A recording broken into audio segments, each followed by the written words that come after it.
Let's start this morning, though, with a rare race that has just surfaced in the last week. One elected Democrat going after another one in the state legislature. State Rep Victoria Niave Criado wants voters to throw out fellow Democrat State Senator Nathan Johnson. Both represent parts of Dallas County. Both have worked together in the past, and both of them just released their own polls showing that they each lead in this new race. But let's get into the reasons for this one. First up, the incumbent state senator, Nathan Johnson. Senator, welcome back to the program here. Basic question, why did you draw a challenger? I'm excited actually to have a challenger in a primary because for the first time we're going to have a focus on this race so we can see what people really have done, what I've been able to do in the legislature, and I think when people see that, they will put me back in office. But are you really excited to have a challenger? You know what, I am, because there's so little attention paid to what goes on in the legislature, particularly in the Senate, that I want people to look at what we've been able to do, where we fought, where we've lost, what we're doing to win next time, and where we've won.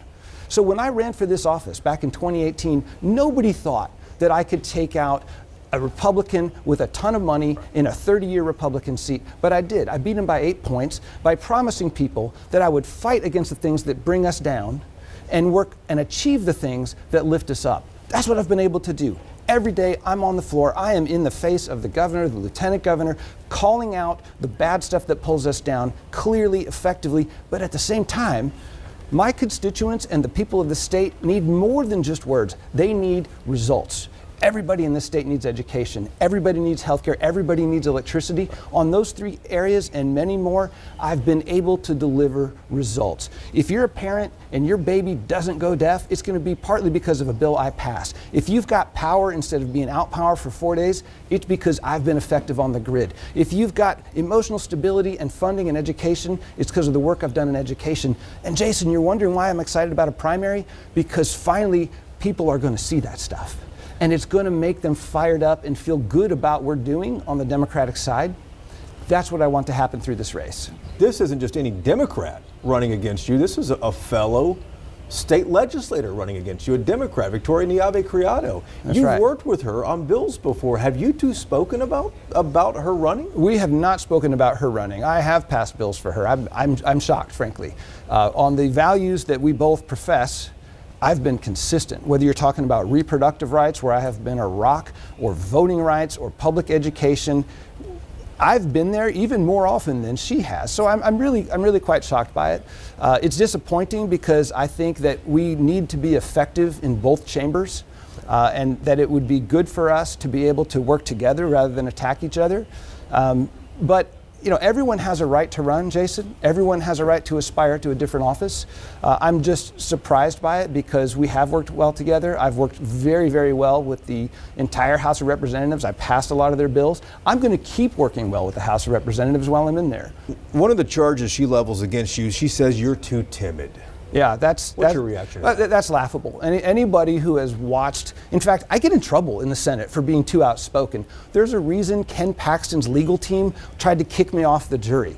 I go after them, and I'm good at it, and I'm consistent with it. That's just something people say to get elected, and either they're misrepresenting the truth or they haven't bothered to look at the truth. There is nobody in that building who would ever call me timid. Let me mention one other thing, Jason, and I think it's fundamental to this election. Speaking up is something I've consistently done, but there's another half of being a legislator. It's not just about getting to the microphone and protesting. I do that all the time. Like I said, I get in trouble. But you've also got to spend time figuring out what do your constituents need.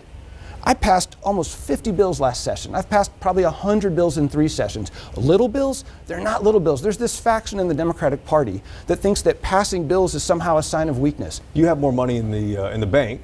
What does internal polling say about this? Well, internal polling is generally internal. I will say that. You want to give us a hint on what it looks like? Yeah, I'm very enthusiastic about my chances to win. I don't think it's ever smart or even respectful to take anything for granted.